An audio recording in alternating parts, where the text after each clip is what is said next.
Welcome to the Common Man Football Show. My name is James Cobern, and today's episode is the Detroit Lions draft class. Starting with the first pick of the draft, Jarrad Davis, linebacker out of Florida. When it comes to his production, he scored 64.89 in terms of solo tackle market share production score, which isn't getting it done when it comes to high-quality outcomes. Again, 100% of multiple Pro Bowl linebackers since the 1996 NFL draft class had a solo tackle market share score of 77 or higher, and 100% of multiple All-Pro linebackers had at least a 90 or higher when it comes to solo tackle market share production. Jarrad Davis did not hit that area of production.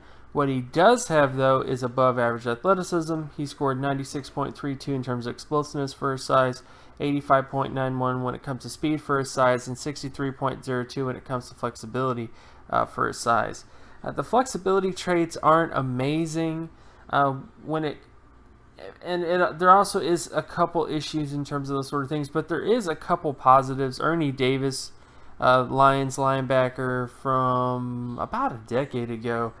Jarrad Davis is very similar to Ernie Davis just in terms of production. If you just look at Ernie Davis versus Jarrad Davis in terms of production, with the only real difference between the two is in athleticism.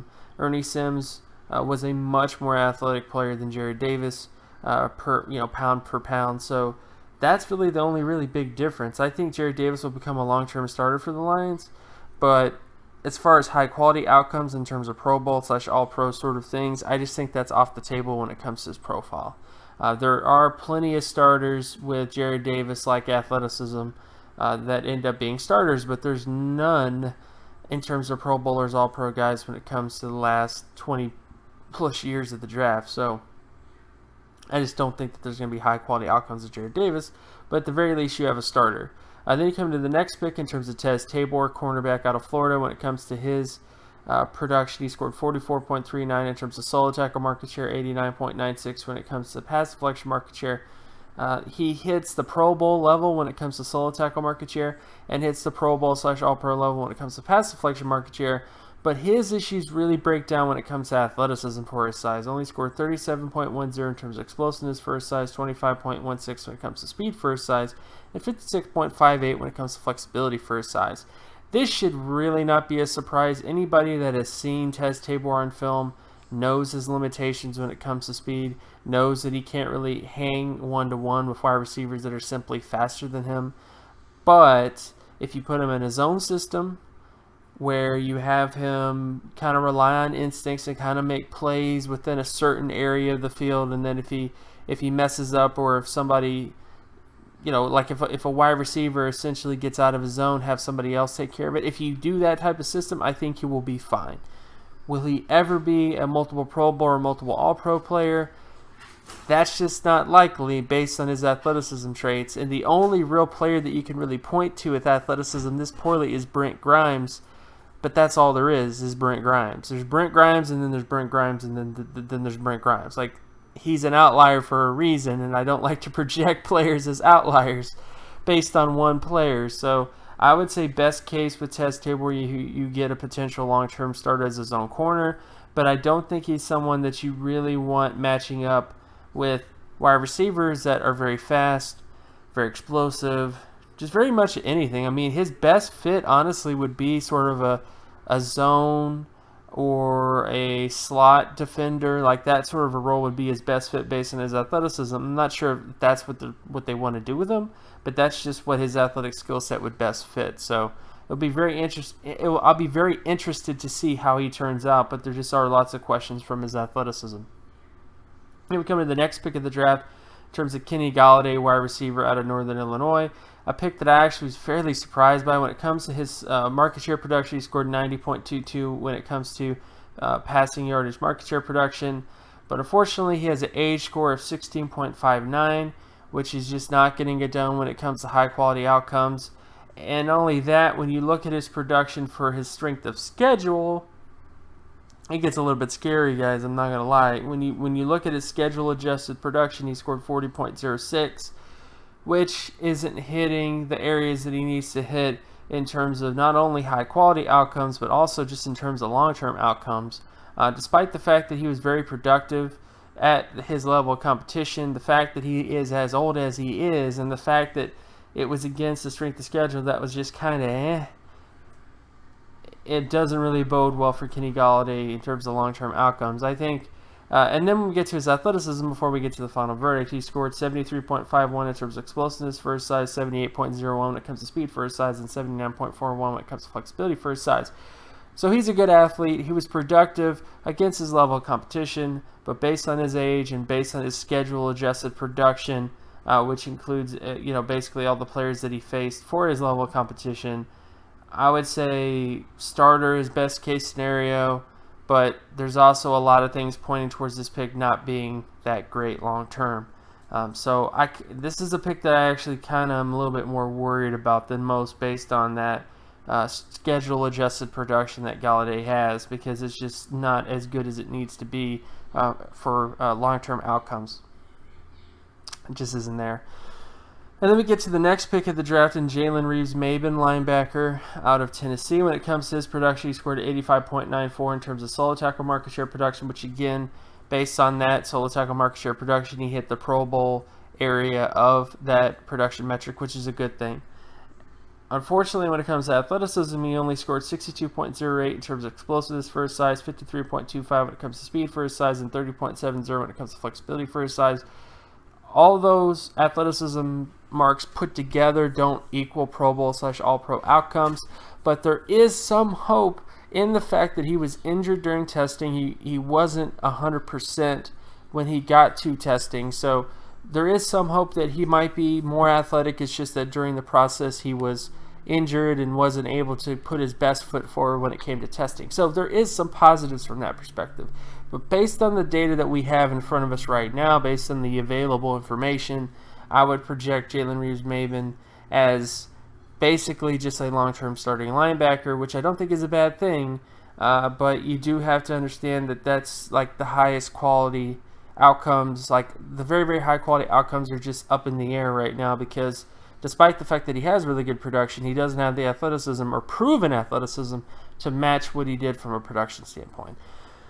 And then we come to the next pick of the draft, and Michael Roberts, tight end out of Toledo. When it comes to his production, he scored 51.44 when it comes to market share production, which compared to All-Pro and Pro Bowl level, he didn't hit Pro Bowl level production, he didn't hit All-Pro production. I know some of you guys are going to say, well, Jimmy Graham wasn't productive. Yeah, but Jimmy Graham was a great athlete, and this is the big disconnect between Michael Roberts and Jimmy Graham. The Jimmy Graham rule applies. If you are as athletic as Jimmy Graham, I can apply the Jimmy Graham rule to you. But fortunately, Michael Roberts doesn't pass the Jimmy Graham rule. When you look at his athleticism, he only scored 49.72 in terms of explosiveness, 61.63 when it comes to speed for his size, and 79.96 when it comes to flexibility for his size. Putting him up against Jimmy Graham, he does not have Jimmy Graham's explosiveness, he does not have Jimmy Graham's speed, he does not have Jimmy Graham's flexibility. So despite the fact that Michael Roberts is more productive than Jimmy Graham, because Jimmy Graham was not that productive, and this is just Michael Roberts versus Jimmy Graham in terms of production, what made Jimmy Graham was his athleticism on top of his freakish mismatch ability with his arm length and his hand size. Michael Roberts has big hands, but again, he is not Jimmy Graham. I repeat, he is not Jimmy Graham. Just stop with this Jimmy Graham nonsense, because based on the historical data, Jimmy Grahams don't come around that often. It's very rare for a Jimmy Graham to come around and exist, historically speaking, since 1963. So I would say best case with Michael Roberts is you have a long-term starter, but not necessarily somebody that I think is going to be a consistently high-quality tight end long-term. Then we come to the next pick of the draft, and Jamal Agnew, cornerback out of San Diego. When it comes to his production, he scored 40.45 in terms of solo tackle market share, 63.68 when it comes to pass deflection market share, which unfortunately doesn't hit the high-quality outcomes when it comes to Pro Bowl or All-Pro, when it comes to pass deflection market share and when it comes to solo tackle market share. But what makes it even worse is that this production is at a lower level division. This is not even FBS production, and he's not hitting the marks he needs to hit in terms of Pro Bowl and All-Pro outcomes. And the FCS level in general, most of the time those guys, which I haven't finished that study yet in terms of looking at all the FCS kind of level cornerbacks, but most of the cornerbacks at that level of competition are much more production. The thresholds for that position are much higher at the FBS level. So unfortunately, Jamal Agnew, at least based on the anecdotal evidence that I know, doesn't really pass the production marks for a high quality player. And then when it comes to athleticism, he did have some, he did have some positives. I mean, in terms of athleticism, he scored 66.76 in terms of explosiveness for his size, 94.27 in terms of speed for his size, and 71.71 in terms of flexibility for his size. So he has some positives when it comes to those marks, but it's not exactly a great all-around profile. He's basically a speed corner. That's it. The other sort of issue with Jamal Agnew is in terms of arm length. His arm length doesn't hit high-quality outcomes either, with below 30-inch arm length. So there's just a lot of things pointing towards Jamal Agnew not being a guy who's going to end up being a high-quality cornerback, but he does have lots of athleticism sort of things to where he could potentially become a starter. He could become like a slot defender, nickel corner guy. It's just that when it comes to high-quality outcomes, he neither has the length nor the production to make that sort of case. So that's the only issue in terms of Jamal Agnew is that sort of that sort of all that stuff together just doesn't say this is going to be a high quality player, despite having some really positive athleticism traits. We'll come to the next pick of the draft, Jeremiah Ledbetter, defensive end out of Arkansas. When it comes to his production, he scored 53.39 in terms of solo tackle market share, 21.98 in terms of sack market share, and 40.33 when it comes to tackle for loss market share, which is not good when it comes to high-quality outcomes. Again, he doesn't really hit the solo tackle market share point. He hits the solo tackle part, but he doesn't hit the sack or tackle for loss market share part. And then when it comes to athleticism, he scored 82.59 in terms of explosiveness, 77.60 when it comes to speed for his size, and 54.13 when it comes to flexibility for his size.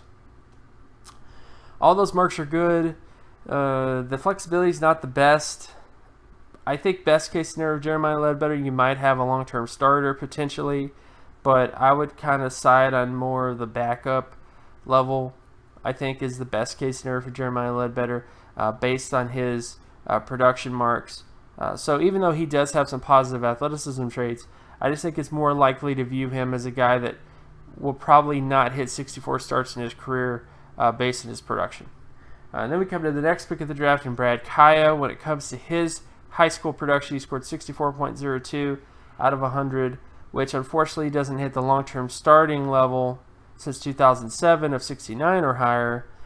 And when it comes to his college production, he scored 82.83, which is Pro Bowl level collegiate production.